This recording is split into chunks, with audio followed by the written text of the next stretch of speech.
বাসুদেবায় হরয়ে পরমাত্মনে প্রণত ক্লেশনাশায় গোবিন্দায় নমো নমঃ। Hello friends, welcome to my channel বৈদিক প্ল্যানেট। আশা করি আপনারা সবাই ভালো আছেন, সুস্থ আছেন, শান্তিতে আছেন এবং যে যার নিজের জীবন আনন্দে অতিবাহিত করছেন। বন্ধুরা, আজ আমরা গীতার চতুর্দশ অধ্যায়ের প্রথম পর্ব সংক্ষেপে আলোচনা করব।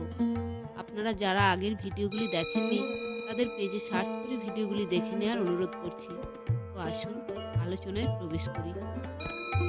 শ্রী ভগবান বললেন, সমস্ত জ্ঞানের মধ্যে সর্বোত্তম জ্ঞান আমি আবার বলছি, যা জেনে সকল মুনি এই জগৎ সংসার থেকে মুক্ত হয়ে পরম সিদ্ধি লাভ করেছেন। অর্থাৎ ক্ষেত্রজ্ঞের বিভাগের জ্ঞান সমস্ত লৌকিক পারমার্থিক জ্ঞানের থেকে উত্তম এবং সর্বোৎকৃষ্ট। এই জ্ঞান পরমাত্ম তত্ত্ব প্রাপ্তির নিশ্চিন্ত উপায়। তাই এই জ্ঞান প্রাপ্তকারী সকল সাধক পরমাত্ম তত্ত্ব প্রাপ্ত হন, অর্থাৎ মুক্ত হয়ে যান। মুক্ত হলে ক্রিয়া ও পদার্থ এর অত্যন্ত অভাব হয় এবং একমাত্র চিন্ময় সত্তা ব্যতীত কোনো জড় বস্তুই থাকে না, যা প্রকৃত সত্য। এই জ্ঞানের আশ্রয় নিয়ে যে সকল ব্যক্তি আমার সাধর্ম লাভ করেছেন তারা মহাস্বর্গের সময়ও জন্মগ্রহণ করেন না এবং মহাপ্রলয়েও ব্যথিত হন না। কারণ শরীরের সম্বন্ধে নির্বিকল্প স্থিতি হয় এবং কারণ শরীর থেকে সম্বন্ধ বিচ্ছেদ হলে নির্বিকল্প বোধ হয়।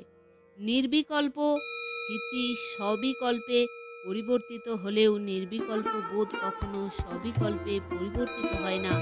তাৎপর্য হলো যে নির্বিকল্প স্থিতিতে পরিবর্তন হলেও নির্বিকল্প বোধে কখনো পরিবর্তন হয় না। তা মহাস্বর্গ বা মহাপ্রলয় কালেও সর্বদা একইভাবে বিরাজ করে। মহাস্বর্গ ও মহাপ্রলয় প্রকৃতিতে হয়। প্রকৃতির অতীত তত্ত্ব প্রাপ্তি হলে মহাস্বর্গ ও মহাপ্রলয়ের কোনো প্রভাব পড়ে না, কারণ জ্ঞানী মহাপুরুষের প্রকৃতির সঙ্গে কোনো সম্বন্ধই থাকে না। প্রকৃতি থেকে সম্বন্ধ বিচ্ছেদ হওয়াকে আত্যন্তিক প্রলয়ও বলা হয়।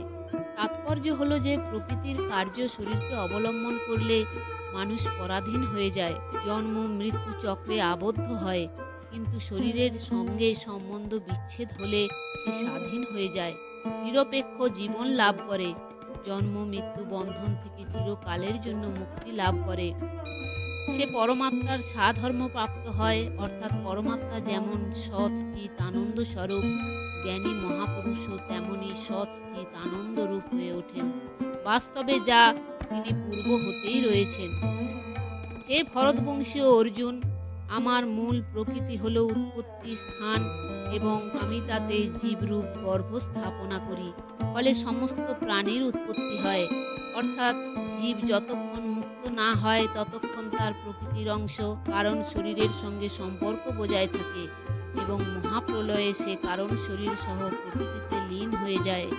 যখন সেই জীবের কর্ম পরিপক্ক হয়ে ফল প্রদানের জন্য উন্মুখ হয়, তখন মহাস্বর্গের আদিতে ভগবান তাকে প্রকৃতির সঙ্গে পুনরায় বিশেষভাবে সম্বন্ধ যুক্ত করেন। হে কৌন্তেয়, সমস্ত যোনিতে যত প্রকার প্রাণী দেহ উৎপন্ন হয়, মূল প্রকৃতি তাদের সকলেরই মাতা এবং আমি বীজ স্থাপনকারী পিতা। অর্থাৎ ৮৪ লক্ষ যোনি, দেবতা, পিতৃপুরুষ, গন্ধর্ব, ভূত, প্রেত, পিশাচ, স্থাবর জঙ্গম, জলচর, স্থলচর, নভোচর, জরায়ুজ, অন্ডজ, উদ্ভিদজ, স্বেদজ ইত্যাদি সমস্ত যোনিতে যত প্রকার মূর্ত, অমূর্ত, ব্যক্ত, অব্যক্ত শরীর আছে, সেই সবে ভগবান তাঁর চেতন অংশরূপ বীজ স্থাপন করেন। এর দ্বারা প্রমাণিত হয় যে প্রত্যেক প্রাণীতে স্থিত পরমাত্মার অংশ শরীরগুলির বিভিন্নতার জন্যই ভিন্ন ভিন্ন রূপে প্রতীত হন। প্রকৃতপক্ষে সমস্ত প্রাণীতেই সেই এক পরমাত্ম তত্ত্বই বিদ্যমান। হে মহাবাহ, প্রকৃতি হতে উৎপন্ন সত্ত্ব, রজ, তম এই তিনটি গুণ অবিনাশী দেহিকে দেহে আবদ্ধ করে। অর্থাৎ প্রকৃতি থেকে উৎপন্ন হওয়ায় সত্ত্ব, রজ, তম এই তিন গুণ প্রকৃতি বিভাগে রয়েছে, কিন্তু প্রকৃতির কার্য শরীরের সঙ্গে নিজের সম্বন্ধ মেনে নেয়। এই গুণগুলি অবিনাশী চেতনকে বিনাশশীল জড় শরীরে আবদ্ধ করে, অর্থাৎ আমি এই দেহ আমার, এরূপ দেহাভিমান উৎপন্ন করে। তাৎপর্য হলে যে সমস্ত বিকারী প্রকৃতির সম্বন্ধ থেকে উৎপন্ন হয়, চিন্ময় সত্তার স্বরূপে কোনো বিকার নেই। বিকারাদির কারণেই জন্ম মৃত্যু হয়। প্রকৃতপক্ষে গুণ জীবকে আবদ্ধ করে না, বরং জীবই তার সঙ্গ করে আবদ্ধ হয়। যদি গুণ আবদ্ধকারী হতো তাহলে গুণাদি থাকাকালীন কেউই তার থেকে মুক্তি পেত না, গুণাতীত হওয়া সম্ভবই হতো না। হে নিষ্পাপ অর্জুন, এই গুণগুলির মধ্যে সত্ত্বগুণ নির্মল অর্থাৎ স্বচ্ছ হওয়ায় প্রকাশক এবং নির্বিকার। এই সত্ত্বগুণ সুখ এবং জ্ঞানের আসক্তি দ্বারা দেহীকে আবদ্ধ করে, অর্থাৎ গুণাতীতের অত্যন্ত কাছাকাছি হওয়ায় সত্ত্বগুণকে অনাময় বলা হয়েছে, কিন্তু সুখ ও জ্ঞানের সঙ্গ করায় তা বিকারশীল হয়ে ওঠে, কারণ সঙ্গ রজগুণের স্বরূপ। সুখ ও জ্ঞান বাঁধা স্বরূপ নয়, কিন্তু তাদের সঙ্গ বাঁধা স্বরূপ। সঙ্গ হলো তাকে আপন বলে মেনে নেওয়া। বাস্তবে সত্ত্বগুণ নিজের নয়, তা প্রকৃতির। সুতরাং যতক্ষণ সঙ্গ থাকে ততক্ষণ মুক্তি হয় না, কারণ স্বরূপ অসঙ্গ। সাত্ত্বিক সুখ এবং সাত্ত্বিক জ্ঞানও স্বয়ংয়ের নয়, বরং তা প্রকৃতিজনিত হওয়ায় পরের অর্থাৎ পরাধীন। তাতে পরাধীনতার সুখ তাকে স্বরূপের সুখ নয়। সাত্ত্বিক জ্ঞানে আমি জ্ঞানী এই সঙ্গ থাকে, কিন্তু তত্ত্বজ্ঞান সর্বতোভাবেই অসঙ্গ, অর্থাৎ তত্ত্বজ্ঞান হলে আমি জ্ঞানী এইরূপ মনে হয় না। সাত্ত্বিক জ্ঞানে দ্রষ্টা থাকে এবং নিজের মধ্যে বিশিষ্টতার ভান থাকে, কিন্তু তত্ত্বজ্ঞানে কোনো দ্রষ্টা থাকে না এবং নিজের মধ্যে কোনো ঘাটতি থাকে না এবং নিজের মধ্যে বিশিষ্টতার ভানও থাকে না। হে কৌন্তেয়, তৃষ্ণা ও আসক্তি উৎপন্নকারী রজগুণকে তুমি রাগাত্মক বলে জেনো। এটি কর্মের আসক্তি দ্বারা দেহীকে আবদ্ধ করে, অর্থাৎ রজগুণ রাগস্বরূপ, অর্থাৎ কোনো বস্তু ব্যক্তি ইত্যাদিতে যে প্রীতির ভাব উৎপন্ন হয় তাকে রজগুণ বলে। রজগুণ কর্মের আসক্তি দ্বারা মানুষকে আবদ্ধ করে, সুতরাং সাত্ত্বিক কর্মও আসক্তি হওয়ায় বন্ধনকারক হয়ে ওঠে। যদি সঙ্গ না থাকে তাহলে কর্ম বন্ধনকারক হয় না, তাই কর্মযোগের দ্বারা মুক্তি লাভ হয়, কারণ কর্ম এবং তার ফলে আসক্তি না থাকলেই তা কর্মযোগ হয়। হে ভরত বংশোদ্ভব অর্জুন, সমস্ত দেহীগণের মোহগ্রস্তকারী তমগুণকে তুমি অজ্ঞান হতে উৎপন্ন বলে জেনো। এটি প্রমাদ, আলস্য ও নিদ্রার দ্বারা দেহের সঙ্গে নিজের সম্বন্ধ মান্যকারী জীবগণকে আবদ্ধ করে, অর্থাৎ সত্ত্বগুণ এবং রজগুণ সঙ্গের দ্বারা আবদ্ধ করে, কিন্তু তমগুণ স্বরূপতই আবদ্ধকারী হয়। এই তিন গুণ প্রকৃতির কার্য এবং জীব স্বয়ং প্রকৃতি ও তার কার্য গুণাদি থেকে সর্বতোভাবে রহিত, কিন্তু গুণাদির সঙ্গে সম্বন্ধ স্থাপন করায় স্বয়ং গুণাতীত হয়েও সে গুণাদিতে আবদ্ধ হয়। হে ভরতবংশীয় অর্জুন, সত্ত্বগুণ সুখে এবং রজগুণ কর্মে আসক্ত করে, মানুষকে জয় করে নেয়, অর্থাৎ তাকে পরাভূত করে। তমগুণ জ্ঞানকে আবৃত করে এবং প্রমাদে ব্যাপৃত করে মানুষকে জয় করে।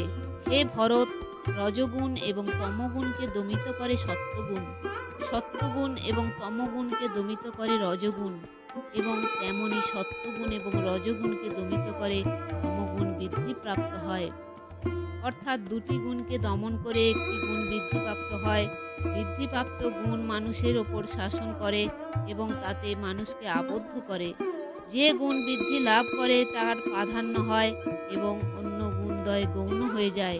এই হলো গুণাদির স্বভাব। যখন এই মনুষ্য দেহে সর্বদ্বারে প্রকাশ এবং জ্ঞান উৎপন্ন হয়, তখন বুঝতে হবে যে সত্ত্বগুণ বৃদ্ধিপ্রাপ্ত হচ্ছে, অর্থাৎ প্রকাশ ও জ্ঞান দুয়ে পার্থক্য আছে। প্রকাশের অর্থ হলো ইন্দ্রিয়াদি ও অন্তঃকরণের জাগৃতি, অর্থাৎ রজগুণ থেকে হওয়া মনোরাজ্য ও তমগুণ থেকে হওয়া নিদ্রা, আলস্য, প্রমাদ না হয়ে স্বচ্ছতা আসা। জ্ঞানের অর্থ বিবেক, অর্থাৎ সৎ অসৎ, কর্তব্য অকর্তব্যের জ্ঞান হওয়া। প্রকাশ ও জ্ঞান হলে সাধক তাকে নিজ গুণ মনে করে যেন অহংকার না করে, বরং সেগুলি সত্ত্বগুণের কার্য বলে ভাবে এবং তখন যেন বিশেষভাবে ভজন ধ্যানে প্রবৃত্ত হয়। কারণ সেই কালে ভজন সাধনাদি করলে অধিক লাভ হওয়া সম্ভব। হে ভরতশ্রেষ্ঠ অর্জুন, রজগুণ বৃদ্ধিপ্রাপ্ত হলে লোভ, কর্মপ্রবৃত্তি, কর্মে উদ্যম, শান্তির অভাব এবং আসক্তি এইসব বৃত্তি উৎপন্ন হয়। অর্থাৎ যখন রজগুণ বৃদ্ধিপ্রাপ্ত হয় তখন লোভ, প্রবৃত্তি ইত্যাদি বৃত্তি বৃদ্ধি পায়। সুতরাং সেই সময় সাধকের চিন্তা করা উচিত যে অনন্ত ব্রহ্মাণ্ডে যখন কোনো বস্তুই নিজের নয়, সব বস্তুই আসে এবং চলে যায়, তখন নিজের জন্য কি চাই? এরূপ চিন্তা করে রজগুণের বৃত্তি দূর করতে হয়, তাতে উদাসীন হতে হয়। রজগুণ অসঙ্গতার বিরোধী। মানুষ ক্রিয়া ও পদার্থের অসঙ্গ হলেই যোগাড়ূঢ় হয়, কিন্তু ক্রিয়া ও পদার্থের সঙ্গ করায় রজগুণ মানুষকে যোগাড়ূঢ় হতে দেয় না। হে কুরুনন্দন, তমগুণ বৃদ্ধিপ্রাপ্ত হলে অপ্রকাশ, অপ্রবৃত্তি, প্রমাদ এবং মোহ এই সব বৃত্তিগুলিও উৎপন্ন হয়।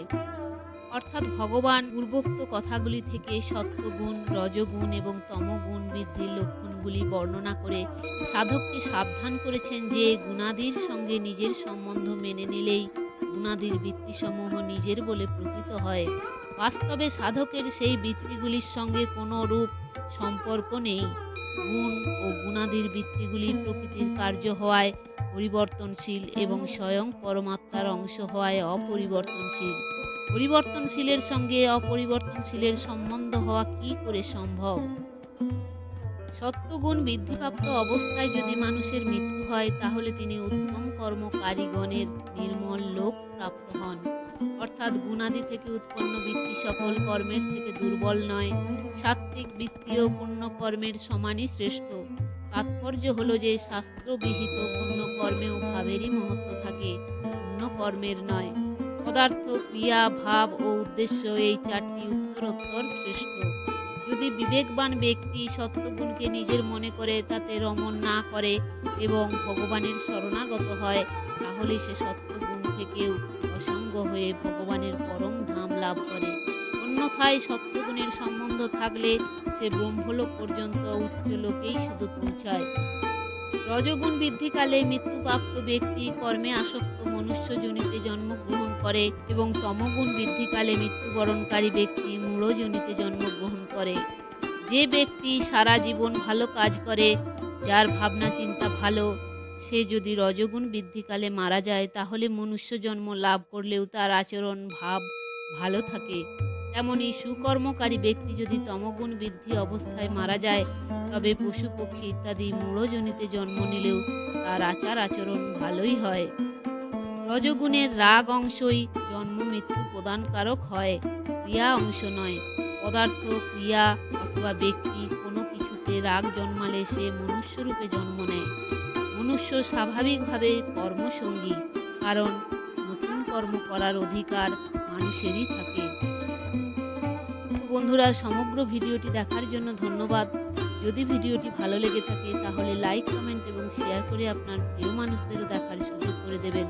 আর এই ধরনের আরও নতুন নতুন ভিডিও দেখার জন্য চ্যানেলটি সাবস্ক্রাইব করে পাশে থাকা বেল আইকনটি প্রেস করে দেবেন পরবর্তী ভিডিওর নোটিফিকেশন পাওয়ার জন্য। সবাই ভালো থাকবেন, সুস্থ থাকবেন, আনন্দে থাকবেন।